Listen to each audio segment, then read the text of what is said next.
성경 디모데후서 2장 20절, 21절 두 절 말씀입니다. 신약 디모데후서 2장 20절에서 21절 말씀입니다.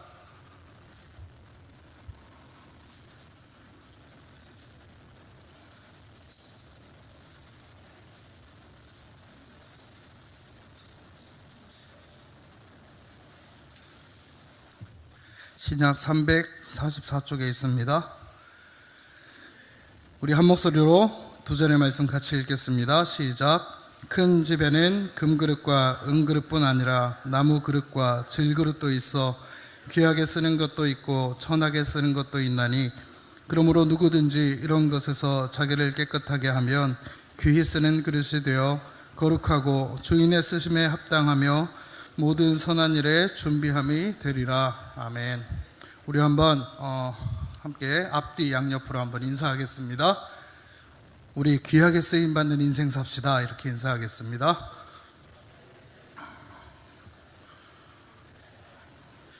말은 귀하게 쓰임받으시라고 하면서 이렇게 표정이 어두우신 분들이 있어요. 다시 한번 좀 밝게 우리 옆에 분들 축복하시면서 귀하게 쓰임받는 인생 되세요. 이렇게 축복하겠습니다. 네, 감사합니다. 네, 오늘 우리가 함께 읽은 말씀을 가지고 마음의 꽃 피우기라는 제목으로 함께 하나님 말씀을 나누겠습니다. 말씀 제목이 뭐죠? 마음의 꽃 피우기. 네, 우리나라는 보통 명절이 되거나 하면 음식을 잔뜩 차리게 되지 않습니까? 요즘엔 별로 안 그런 것 같은데 제가 어렸을 때만 해도 그때를 떠올려 보면 저희 집은 아버지가 장남이신데다가 할아버지 할머니를 모시고 살았기 때문에 이 명절이 되면 친척들이 다 모였습니다. 그래서 그야말로 엄청나게 많은 친척들이 저희 집에 모였었습니다. 음식을 한가득 차려놓고 온 가족이 들러앉아서 이제 식전 기도를 할 때에 평상시에는 각자 기도를 하지만 그런 특별한 날에는 꼭 권사님이신 우리 할머님께서 대표로 기도를 하셨습니다. 음식이 이제 다 식을 정도로 기도를 하시는데 이제 온 가족 한 사람 한 사람 뭐 아버지, 어머니, 고모, 삼촌네, 저와 제 동생까지 뭐 온 손주들까지 다 기도를 하십니다. 기도는 짧게 해야 된다고, 특히 식기도는 짧게 해야 된다고 어디선가 들었는데 평소에는 1분도 안 걸리는 이 식기도 시간이 명절만 되면 정말 너무너무 길어가지고 어린 마음에 다음부터는 할머니가 식기도를 안 하셨으면 좋겠다는 생각을 한 적이 있었습니다. 그런데 명절 때마다 계속됐죠. 자, 그런데 기억나는 내용 중에 하나는 손자들을 위해서 기도하실 때 꼭 할머니의 기도 제목 가운데 빠지지 않고 들어가는 문구가 있었어요. 뭐냐면 하나님께 우리 손주들 크게 쓰임받게 해주세요 라는 기도였습니다. 할머니의 소원이셨어요. 하나님께 크게 쓰임받기를 원합니다. 자, 근데 오늘 본문에도 그런 쓰임받는 얘기가 나옵니다. 큰 집에는 금그릇과 은그릇, 나무그릇과 질그릇이 있는데 귀하게 쓰임받는 그릇이 있고 천하게 쓰이는 그릇이 있다, 이렇게 얘기하시는데 사실은 쓰임받는 자체는 걱정할 게 아무것도 없습니다. 이 세상에 태어나서 살고 있는 사람 중에서 하나님께 쓰임받지 않고 있는 사람은 없습니다. 그러니까 하나님은 다 요긴해서 이 세상의 사람들을 태어나게 하신 것이죠. 근데 그 요긴함이 귀한 요긴함이 될 수도 있고 천한 요긴함이 되어버릴 수도 있다는 겁니다. 자, 그럼 대체 이게 무슨 말일까요? 전부 다 쓰임을 받는데 귀하게 쓰임받거나 천하게 쓰임받거나 둘 중에 하나인데 천하게 쓰임받는 사람도 있고 귀하게 쓰임받는 사람도 있다는 것입니다. 그러면 대체 귀하게 쓰임받는 것은 뭐고 천하게 쓰임받는다는 것은 무엇이냐? 이것을 우리가 알아야겠죠. 자, 우리 할머니께서 그때에 기도하셨을 때 올바르게 기도를 하시려면 귀하게, 크게가 아니라 귀하게 쓰임받게 해주세요 라고 하셨어야 되는데 제 기억에는 크게 쓰임을 받게 해주세요 밖에 없었어요. 그런데 그게 그렇지 않은 거죠. 그 기도에 반드시 들어가야 될 말은 크게 쓰임을 받게 해주세요가 아니라 귀하게 쓰임 받게 해주세요, 이렇게 기도를 하셨어야 했다는 것입니다. 물론 할머니의 마음은 천하게 쓰임받는 일은 생각한 적도 또 원한 적도 없으셨지만 말을 따지자면 그렇다는 겁니다. 그러면 어떤 게 귀한 쓰임이고 어떤 게 천한 쓰임일까요? 자, 성경을 보면 귀한 쓰임은 천한 쓰임과 붙여서 설명이 됩니다. 예를 들어서 가룟 유다와 예수님이 있는데 가룟 유다가 예수님을 팝니다. 예수님이 팔리십니다. 가룟 유다가 쓰임을 받아요. 근데 예수님을 팔아먹습니다. 아주 천한 쓰임이죠. 이걸 오해하기가 쉬운데 하나님께서 가룟 유다를 강팍하게 만들고 나쁘게 만들어가지고 그가 예수를 팔았다가 아니라 가룟 유다의 악한 행위의 결과를 가지고 하나님은 예수님을 귀하게 쓰셔서 하나님께서 후에 선하게 바꾸어 가시는 것입니다. 바로 이게 이제 가룟 유다의 천한 쓰임이라는 것이죠. 자, 이런 예는 성경에서 또 들 수가 있습니다. 요셉의 경우에 형들이 요셉을 노예로 팔아버립니다. 악한 거예요. 동생을 어떻게 노예로 팔아버릴 수가 있습니까? 그런데 이 악한 행위를 창세기에 보면 요셉이 뭐라고 해석을 하느냐 하면 우리 창세기 50장 20절 말씀 함께 읽겠습니다. 자, 한번 읽어보죠. 시작.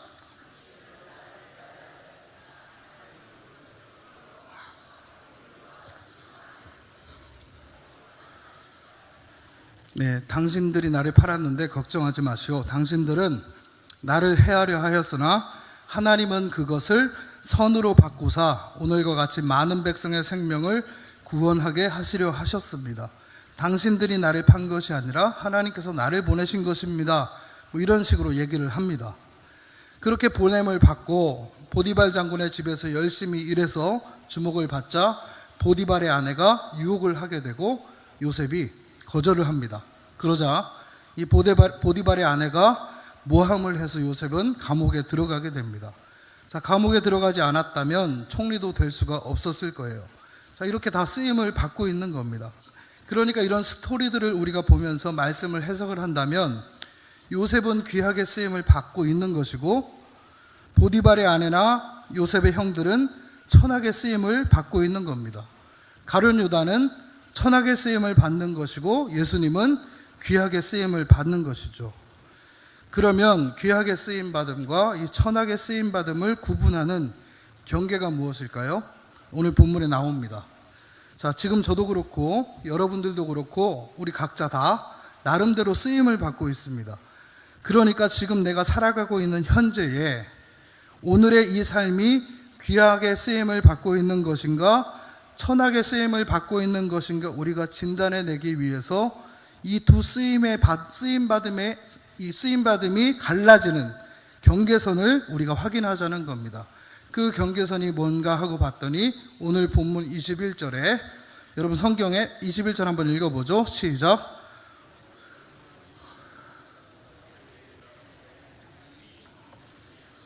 네, 누구든지 이런 것에서 자기를 깨끗하게 하면 귀히 쓰는 그릇이 된다. 이렇게 말씀하시죠. 그러므로 깨끗하게 하면 이 말이 경계선이 되는 거예요. 펜 있으시면 거기 밑줄 쫙 그어도 괜찮을 것 같습니다. 깨끗하게 하면 그런데 이런 것에서 자기를 깨끗하게 하면 자, 여기서 이런 것이라는 게 무엇인지 알아야 하겠죠. 이런 것에서 자기를 깨끗하게 한다. 그러므로 본문 앞의 내용을 봐야 합니다. 이 말은 오늘 2장, 오늘 본문 앞에 언급된 다른 교훈, 이단 사상, 그리고 14절에 말다툼을 일삼게 되는 그런 신앙적 가르침과 교훈들, 이런 것들을 말하는 것이죠. 자, 우리 주님은 그 자체로 말씀이고 복음입니다. 그리고 그 복음이 전해지는 순간에는 그 복음이 우리 앞에 펼쳐지기 때문에 무슨 말다툼이 있겠습니까? 그런데 14절에서 말하는 이 신앙인들이 말다툼을 하고 있다는 것은 무엇을 뜻하는가 하면 마음 안에 예수님의 복음이 들어가 있는 것이 아니라 다른 게 들어있다는 것을 의미하는 겁니다. 그걸 염두에 두면서 깨끗한 마음이 되면 너희가 귀하게 쓰임을 받을 것이라고 얘기를 합니다. 깨끗하게 하면이라는 말이 22절에 주를 깨끗한 마음으로 부르는 자들이라고 반복되고 있지 않습니까? 깨끗한 마음이 되면 귀하게 쓰임을 받는데, 그렇다면 깨끗한 마음이 뭐죠? 마음속에 아무것도 없는 게 깨끗한 것일까요? 아니죠. 깨끗함이라는 것은 언제나 마음 안에 있어야 될 대상이 있는 것을 말합니다. 있어야 될 것이 있어야 될 자리에 있는 상태가 깨끗함이에요. 그러니까 마음에 무엇이 있어야 합니까? 앞에서 언급된 것들, 다른 교훈, 이단 사상, 말다툼을 일으키는 다른 복음 등 이런 것들을 마음에서 몰아내고 오직 복음이 뭐죠? 예수 그리스도, 즉 우리의 마음 안에 누가 계셔야 된다는 겁니까? 예수님이 계셔야 된다는 거예요. 마음에 예수님이 계시기만 하면, 마음이 예수님으로 꽉 차 있으면, 마음이 예수님이 계시면 귀한 쓰임을 받을 수 있다라는 것입니다. 그렇다면 앞에서 우리가 얘기했던 이 가룟 유다 같은 경우에 왜 천한 쓰임, 더러운 쓰임을 받게 되는 겁니까? 왜 그렇게 천한 쓰임을 받게 되는 겁니까? 마음이 깨끗하지 않고 더러우니까. 가룟 유다의 마음 속에 예수님과 하나님보다 지금 나라의 독립이 먼저고, 나라가 독립할 때 한 자리 차지하는 게 먼저고, 그리고 그는 성경을 보면 돈괴를 들고 다녔다는 것이 상징하는 대로 돈을 무지하게 좋아했던 자였습니다. 은 30에 예수님을 팔아서 그가 무슨 벼락부자가 되기를 원했던 것은 아니었겠지만 어쨌든 돈을 좋아하고 마음에 다른 어떤 정치적인 욕심이 들어가 있었습니다. 그러니까 천한 쓰임을 받는 거예요. 요셉의 형들이 왜 천한 쓰임을 받습니까? 아버지께 사랑받는 요셉에 대해서 마음에 시기와 질투가 생겼습니다. 마음에 시기와 질투가 들어와 버리니까 마음이 더러워진 겁니다. 보디발의 아내가 왜 천한 쓰임을 받게 됩니까? 정욕으로 요셉을 유혹하다 거절당하자 자기 체면을 세우려고, 혹은 원한을 가지고, 자, 이런 게 다 더러운 마음 아닙니까? 하나님 말고, 예수님 말고 다른 어떤 마음들이 들어와 있는 상태죠. 그러니까 천한 쓰임을 받게 되는 겁니다. 그런데 오늘 이 문장을, 오늘 본문 21절 이 문장을 가만히 잘 봐야 합니다. 한 번만 더 읽어보죠. 21절요. 자, 시작.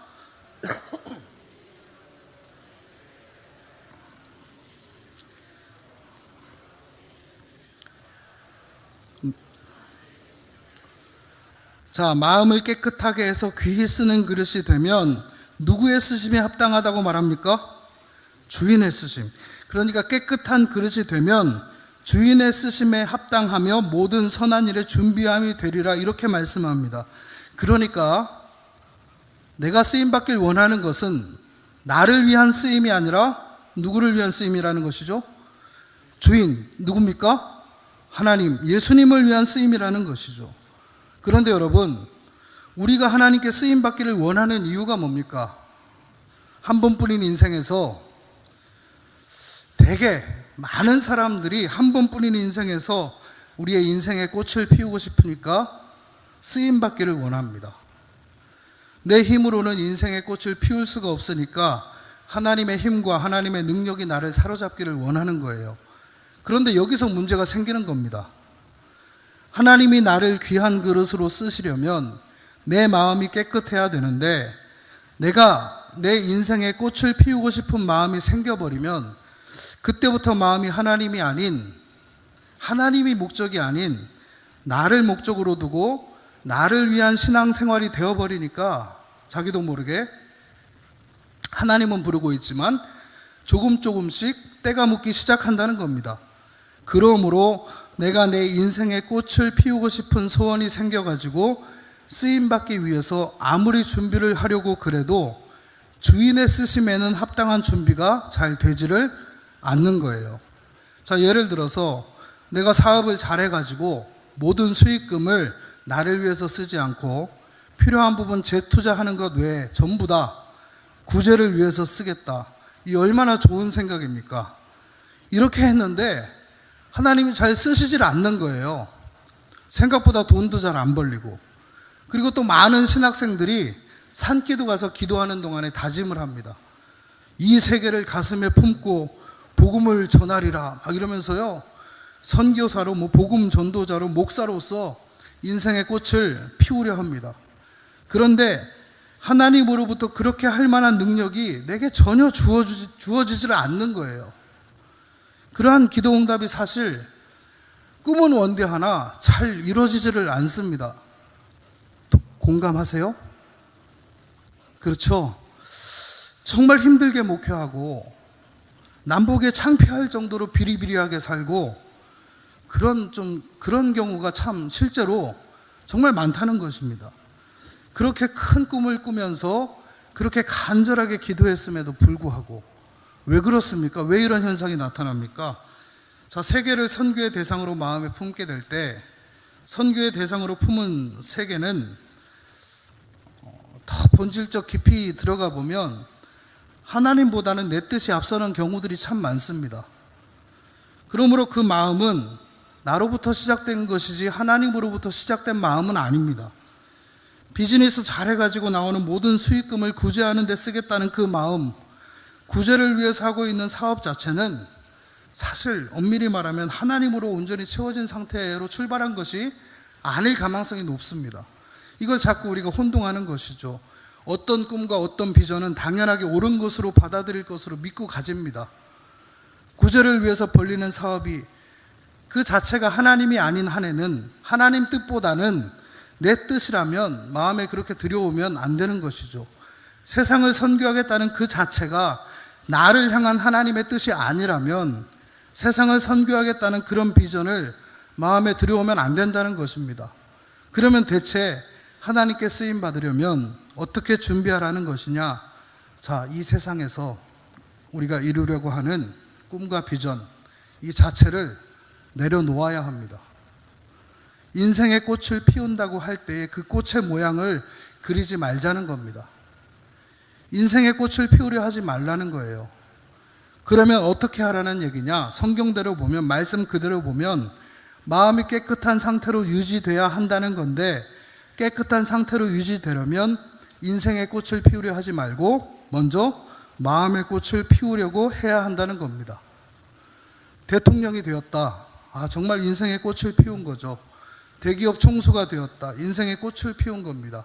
학 박사가 돼서 많은 제자를 거느리면 정말 인생의 꽃을 피운 것 아니겠어요? 야구 선수로서 추신수, 류현진 같은 선수들, 연예인으로서 유재석 씨 같은 분들 모두 다 인생의 꽃을 피운 분들 아니겠습니까? 그런데 주인의 쓰임이 뭔지 묻고 깨닫기 전에 이런 걸 먼저 꿈꾸지 말자는 겁니다. 하나님의 뜻을 먼저 구하자는 거예요. 주인의 쓰임대로 준비하기 전에 이미 시작 자체가 내가 원하는 꿈, 내가 원하는 비전, 그러니까 하나님을 위한 나, 이게 아닌 나를 위한 하나님, 하나님을 위한 하나님 중심의 신앙이 아니라 나, 즉 사람을 위한 사람 중심의 신앙, 이런 것들이 이미 시작부터 들어오게 되면서 벌써부터 깨끗하지 못한 마음이 되니까 주님의 쓰임에, 주인의 쓰임에 합당한 이 귀한 쓰임이 안 된다는 겁니다. 그러니까 우리는 인생의 꽃 대신에 마음의 꽃을 피워야 한다는 겁니다. 마음의 꽃이 피면 마음이 활짝 웃겠죠. 그러니까 마음이 더 이상 바랄 것이 없는 거예요. 마음이 더 이상 바랄 것이 없이 행복을 성취하는 겁니다. 그러니까 내 손가락 끝 하나 움직이기 이전에, 행동으로 무엇을 실행하기 이전에 이미 마음은 완전히 꽃피울 수 있는 겁니다. 그러니까 그것 자체를 내 인생의 목적으로, 즉 예수님으로 채워지는 삶을, 그 자체를, 그러니까 예수님으로 만족하는 그 자체를, 그것을 꿈과 비전으로 삼자는 거예요.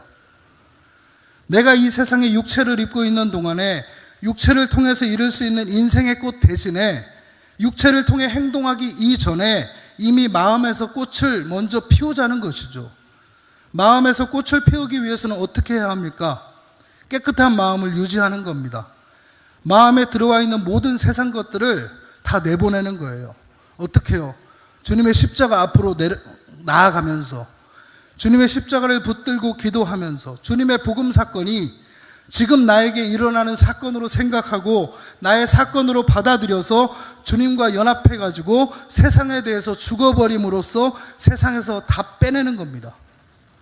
그럴 때 성령 하나님이 온전히 역사하실 수 있으니까, 내 인생을 주님이 원하시는 대로 마음대로 주장하실 수 있으니까, 그렇게 하나님과 만남으로써 마음의 꽃을 피우겠다는 결심을 먼저 하는 겁니다. 그리고 나는 십자가에 못 박아 죽는 거죠. 이제부터는 나는 끝나는 거예요. 나는 없습니다. 주님만이 내 인생의 모든 것 되십니다. 내가 살아있으니까 늘 문제가 되는 것이죠. 주님 한 분만으로 만족해. 이런 찬양 가사의 고백들을 사실 우리가 얼마나 많이, 정말로 많이 하게 됩니까? 젊은이들이 부르는 찬양 가사 고백들 보시면 다 이런 내용이에요. 주님만이 나의 전부, 뭐 이런 내용이에요. 주님 한 분만으로 나는 만족합니다. 주님만이 나의 모든 것 되십니다. 다 이런 내용이에요. 이런 우리 찬양들 얼마나 많이 합니까? 정말로 우리가 주님 한 분만으로 만족해야 한다는 것이죠. 그렇게 되기를 소망하십니까? 이렇게 마음의 꽃을 피움으로써 더 이상 바랄 게 없는, 마음의 꽃이 활짝 웃는 거죠. 더 이상 바랄 게 없는 만족한 상태에 있을 때 하나님께서 그때 주인의 쓰심에 합당하게 되었으니까, 그때 하나님께서 주님이 원하시는 대로 어떻게 하신다고요? 쓰신다는 거예요. 그렇게 우리가 쓰임 받는 것이죠. 오늘 말씀에서 말씀하고 있는 주인의 쓰임, 즉 하나님의 뜻이 꽃피우는 것이지 내 인생이 꽃필 필요가 없다는 겁니다. 하나님께서 이렇게 쓰실 때 어떤 일이 일어나느냐? 그때부터 내 인생에서 하나님의 선하신 일과 하나님의 귀한 뜻과 하나님의 놀라운 계획들이 그때부터 내 인생에 꽃피우기 시작하는 거예요. 그러므로 나는 뭐하냐? 나는 마음의 꽃을 피우면 된다는 겁니다. 십자가 복음 사건을 오늘 나에게 일어난 지금의 사건으로 받아들임으로써 마음이 하나님과 만나서 마음의 꽃을 피우면 되는 것이고, 내 육체를 통해서 이루어지는 내 인생은 이제부터 마음의 꽃을 피운 것을 기점으로 해서 이제부터는 하나님이 움직이시는 것이 된다는 것입니다. 그래서 이러한 신앙적 이해를 확장시켜 보면 어떤 것인가? 우리는 이렇게 생각합니다. 얼마 전에 이제 세월호 날이었죠. 세월호 사건 때문에 많은 학생들이 죽고 많은 분들이 돌아가셨습니다. 어느 하나 아깝지 않은 목숨이 있겠습니까? 그런데 특별히 마음에 더 가는 게 어쩔 수가 없죠. 고등학교 2학년 학생들한테 마음이 더 안타깝게 가는 거예요. 그래서 장례 예배를 드릴 때 제일 어려운 때가 학생 나이의 자식을 먼저 앞세우게 되는 이 부모님을 모시고 장례 예배를 드릴 때 목사님들이 제일 힘듭니다. 뭐라고 해야 될지를 모르겠는 거예요. 그래서 우리가 참 많이 안타까워하고 아쉬워합니다. 그런데 우리가 신앙적으로 잘 따져보면 정말 이들이 세상에서 제일 안타까울까요? 인생의 꽃을 피워보지도 못하고 져버렸으니까 너무나 아쉽고 안타깝잖아요. 그건 근데 인간의 마음에 그런 거지, 하나님이 보시기에는 그들이 최고로 아쉬운 자들이 아닙니다. 인생을 꽃피우겠다고 이 세상에 있는 것들을 마음에 담고 살아가는 사람들이 너무나 많이 있습니다. 하나님의 관점에서 보자면 나를 위해서, 그러니까 사람을 위해서 살아온 모든 과정의 결과는 다 천한 쓰임이에요. 꼭 히틀러처럼 광란의 몸짓을 벌여야만 천한 쓰임이 되는 것이 아닙니다. 이미 마음에 하나님 말고 다른 세상 것, 나라를 위한 것이든 가정을 위한 것이든 아무리 인간윤리 도덕적으로 선하게 생각되는 일일지라도 그것이 나를 향한 하나님의 뜻이 아니고 하나님의 계획이 아닌데, 그런 것을 마음에 담았다면 마음의 중심이 하나님이 아닌 이상 다 천한 쓰임이라는 겁니다. 세상 사람들 눈에 아무것도 비치지 않아도 공곡유란이라는 말이 있지 않습니까? 인적 없는 계곡에 홀로 피어있는 난초가 은은히 향기를 바라는 것처럼 하나님이 원해서 그렇게 피우게 하시는 겁니다.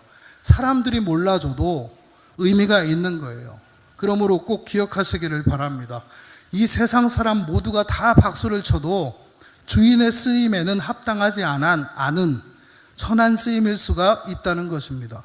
그러므로 고등학교 2학년 나이에 죽은 것이 더 안타까운 것이 아니라, 우리 교회에는 그런 분들이 한 분도 안 계시지만 세상에서 70, 80이 돼가는데도 아직도 천한 쓰임을 받고 있는 게 안타까운 거라 이겁니다. 지워야 될 기억이 많은, 정말 돌아보면 돌아볼수록 부끄러워해야 될 기억이 많은 인생을 사는 게 더 심각하게 안타까운 일이라는 겁니다. 여러분, 우리는 인생의 꽃을 피우는 사람들이 아닙니다. 우리의 인생의 꽃은 내 일이 아니라 누구의 일입니까? 주인의 일이에요. 하나님의 일입니다. 그러므로 우리는 마음의 꽃을 피우는 사람들입니다. 행위로 구원받는 것이 아니라 믿음으로 구원받는다고 말하잖아요. 그러니까 믿음이란 행위 차원 이전에 마음을 하나님께 드리는 겁니다. 왜 마음을 하나님께 드립니까? 내 마음이 하나님만 있으면 꽃 피울 것이라고 믿기 때문에 하나님께 드리는 거예요. 그러니까 마음의 꽃을 피우는 자들이 온전한 믿음을 가진 자들이고 귀하게 쓰임을 받게 되는 것입니다. 자꾸 인생의 꽃을 피우려고 하는 자들이 길게 보고 크게 보고 확대해서 보면 그 사람들이 위험한 사람들입니다. 내 육체를 통해서 나타나는 결과물을 높게 좋게 잡아가지고 실천하고 실행함으로써 이 인간 세상에서 박수갈채를 받는 그 자리에 올라서고 싶어 하는 겁니다. 그런데 그렇게 살아갈수록 하나님이 내버려 두시는 경우가 참 많습니다. 그래, 네 할 대로 해라.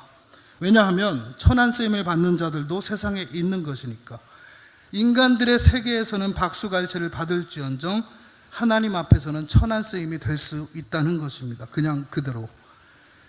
그럼 이제 말씀을 마무리하면서 이제 내 마음은 어떠한가 함께 진단해 보기를 원합니다. 누구에게나 정확하게 진단되어 들어갈 수 있는 얘기입니다. 여러분은 지금 어떻습니까? 마음이 깨끗하십니까? 깨끗한 마음으로 주를 부르고 계십니까? 예수님 십자가 복음을 생활 가운데 생각하시면서 바라보면서 적용하고 계십니까? 이 십자가 앞에 나아가 나 자신을 자꾸 버리지 못함으로써, 이것을 생활화하지 못함으로써 나를 아직 십자가에 못 박지 못하고 십자가 사건이 지금 나와는 거리가 먼 삶을 살아가면서 하나님 말고 다른 어떤 이 세상의 꿈과 비전이 들어와 있습니까? 그렇다면 오늘 말씀에 비추어 봤을 때 주님을 불러도 깨끗한 마음으로 부르는 게 아닙니다. 그렇게 살지언정 쓰임을 받습니다. 충분한 쓰임을 받을 수 있는데 천하게 쓰임 받을 수 있다는 겁니다. 그러므로 내 인생의 꽃은 내가 피우는 것이 아닙니다. 하나님만이 내 인생의 꽃을, 주인의 쓰임, 즉 당신의 필요에 따라 우리의 인생의 꽃을 피워주실 것입니다. 그러므로 내가 주인 삼은 모든 것 내려놓고 내 주인 되신 주님께로 날마다 나아갈 수 있는 저와 여러분들 다 되시기를 바랍니다. 진심으로, 삶으로. 정말 저도 정말 그렇게 살고 싶어요. 정말 몸부림치면서 그렇게 살고 싶은데요. 진심으로, 삶으로 주님 한 분만으로 만족하다는 고백을 당당하게 할 수 있는 저와 여러분 되기를 소망합니다. 사랑하는 성도 여러분, 우리 주님의 십자가 복음, 그 사건이 지금의 내 사건이 되도록 말씀 앞으로 날마다 나아가고 말씀을 늘 묵상하고 기억하며 그 말씀 붙잡고 기도하는 가운데 우리 인생의 꽃이 아니라 마음의 꽃을 피움으로써 예수님 외에는 더 이상 바랄 게 없는 자들이 되어서 저는 그냥 주님이 쓰시는 대로 쓰임받으며 살겠습니다 고백하면서 하나님께서 당신의 선한 뜻을 꽃피우는 여러분들의 인생이 되어지고 우리가 한평생 살아갈 때에 정말로 크게가 아니라 이제는 귀하게 쓰임받는 여러분들 되시기를 축복합니다. 우리 함께 말씀 생각하면서 함께 기도했으면 좋겠습니다. 우리의 마음을 날마다 우리가 몸부림쳐야 하겠죠. 이 세상이 점점 더 이렇게 살지 못하게 막습니다. 이 세상 문화가 그렇게 막습니다. 그러나 우리는 그럴 때일수록 더욱더 과거로, 본질로, 종교개혁의 그때로 돌아가야 합니다. 우리의 마음을 날마다 예수님으로 가득 채우고 헛된 나의 꿈과 욕망을 내려놓고 마음의 꽃을 피워 주인의 쓰임, 하나님이 쓰시기에 합당한 사람이 되어서 내 인생의 꽃을 피우는 것이 아니라 하나님 뜻이 내 인생을 통해서 드러날 수 있도록 한평생 하나님 쓰시기에 합당한 사람이 되어 한평생 귀하게 쓰임받는 인생이 될 수 있도록 위에서 함께 기도했으면 좋겠고요. 우리 교회 많은 환우들이 계시지만 특별히 우리 교역자 행정목사님 김형민 목사님 위해서 간절히 함께 기도해 주셨으면 좋겠습니다.